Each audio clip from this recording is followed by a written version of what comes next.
The grand hall of the Celestial Conservatory hummed with a low, polished chatter.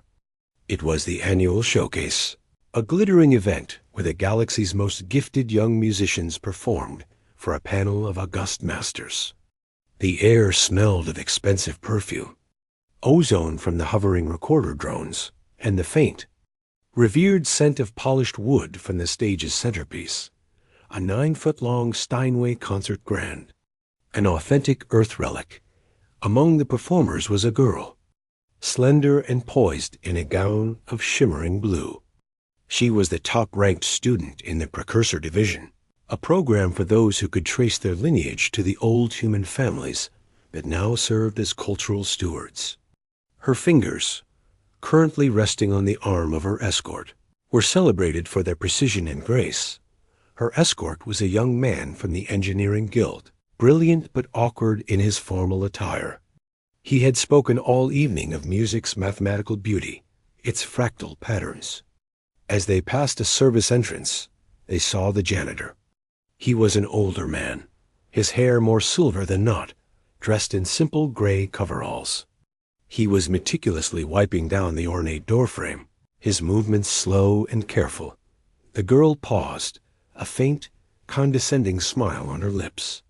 He appreciates the architecture, I suppose. A different kind of craftsmanship. The engineering student pushed his glasses up. Fascinating. The cleaning solution he's using is non-abrasive, perfect for the vintage lacquer. A practical mind. The janitor did not look up, but his shoulders seemed to stiffen for a moment before he continued his work. Later, as the final performer, a prodigy from the Cygnus system who played a theremin with breathtaking. Theremin received his applause. The girl and her escort found themselves near the stage wing. The janitor was there, now quietly stacking unused chairs. The engineering student, emboldened by the evening's artistic successes, gestured toward the piano. Its resonance is calculated to perfection, he said. The soundboard is a marvel of terrestrial forestry. I've modeled its acoustic properties. To truly understand it, one must play, of course. But that is for artists, not engineers. The girl laughed, a light, tinkling sound. She looked directly at the janitor, her gaze sweeping over his worn hands, holding a chair. Play, she said, the mockery gentle but unmistakable. And I will marry you. The words hung in the air, a silly, hyperbolic joke in the post-performance glow. The janitor finally lifted his head. His eyes were a calm, weathered gray. He looked not at the girl, but at the piano. For a long second, he said nothing. Then he gave a slow, almost imperceptible nod, and went back to stacking chairs. The girl giggled, linking her arm with the engineer's. Come, let's find the maestro. I must ask about the voicing of the keys. The reception swirled on. An hour later, the hall was nearly empty, only the cleaning staff and a few lingering dignitaries remaining. The janitor moved through the space, emptying bins, smoothing curtains. His path slowly, inevitably, approached the stage. The girl and the engineer were by the refreshments, listening to a venerable composer hold court. She saw the janitor climb the 3 steps to the stage, a soft cloth in his hand. She assumed he was going to dust the piano lid. It was what he was paid to do, after all. But he did not dust it. He opened it. The great lid rose, revealing the ivory and ebony keys like a row of polished teeth. He placed his cloth on the polished wood, then sat down on the bench. The movement was not hesitant, but deliberate, as if he were returning to a place he knew very well. A few people noticed. A waiter paused, a tray in hand. The composer trailed off. The girl's smile faded into a look of mild annoyance. This was a desecration. The janitor laid his fingers on the keys. They were broad, with traces of grime under the nails, calloused in all the wrong places for a pianist. He did not play at first.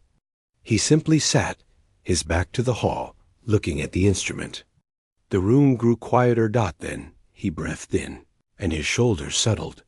The first chord was not a chord at all, but a single deep note from the bass. It was a G, so rich and full, it seemed to vibrate in the chests of everyone present. It hung in the air, decaying slowly. Then another note, a B-flat, a minor third above. A sigh. A third note joined, forming a minor chord that spoke of immense, quiet loneliness. It was the opening of a piece, but unlike any played that evening. It was not showy. It was not technically flamboyant. It was a deep, open wound in sound. He began to play. It was Samuel Barber's Adagio for strings, transcribed for piano. But it was not the transcription they knew. Under his hands, the piano ceased to be a percussion instrument. It wept. The melody unfolded, a heartbreakingly slow ascent of pure, agonized longing. Every note was weighted with a lifetime. The simple rising phrase climbed, hesitated, fell back, and climbed again, a soul trying and failing to find solace. The left hand provided a pulsing funeral rhythm, a heartbeat slowing. The girl stood frozen. The engineering student's mouth was slightly open. The composer had tears streaming down his wrinkled cheeks. This was not the music of the precursor division, clean and historically accurate. This was not the music of the Cygnus thereminist, ethereal and strange. This was human music, not from the history books, but from the bone. It was the sound of earth itself, not the curated relic, but the living, dying, feeling planet. It was the dirge for a lost home no living human had ever seen. A grief so deep it had become genetic. The janitor played. His form was unorthodox, his posture curved over the keys as if sheltering a flame. But from his rough hands came a tenderness that shattered the sterile perfection of the hall. The music swelled to its searing, unbearable climax, a cry of anguish that filled the vast space and then broke, falling into the fragile, resolving chords of the final descent. The last note faded into silence, a silence more profound than any that had come before. For a long moment, no one moved. No one breathed. Then the janitor lowered his hands to his lap. He sat for a moment in the silence he had created, then closed the lid over the keys with a soft, final click. He stood, collected his cloth, and walked off the stage. He did not look left or right. He simply descended the steps and began walking up the aisle toward the main doors, his work shoes making no sound on the thick carpet. The spell broke. The composer was the first to move, stumbling forward. "Wait. Please, in the name of all that is beautiful, wait." The janitor did not stop. The girl, her heart pounding in a rhythm set by the music, found her legs moving without her consent.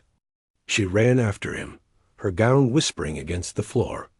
She caught up to him at the doors. "Who are you?" She breathed. He stopped and turned. His gray eyes were calm, tired. "I am the janitor." That was not the playing of a janitor. "It is now?" he said softly. "Where did you learn?" "That piece. It is ancient, forbidden in its original form. Only the approved arrangements are." "I learned," he interrupted, his voice still quiet, "before the great curation, before music became a museum exhibit. I learned when it was still a language of feeling, not a test of skill." The engineering student had joined them, his face pale. The emotional index of that performance. My biosensors spiked. It was off the scale. It was. Inefficient, overwhelming. The janitor almost smiled.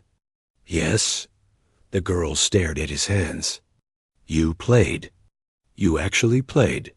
You asked me to," he said, her face flushed with a heat that had nothing to do with mockery now. The flippant, impossible promise echoed in her mind. "Play, and I will marry you." It had been a joke, a weapon of casual superiority. Now it hung between them, transformed by the devastating beauty he had conjured. It was no longer a joke, but a testament to her own blindness. He saw the understanding in her eyes, the shame, the awe. He shook his head once. "Do not worry. I do not want a wife.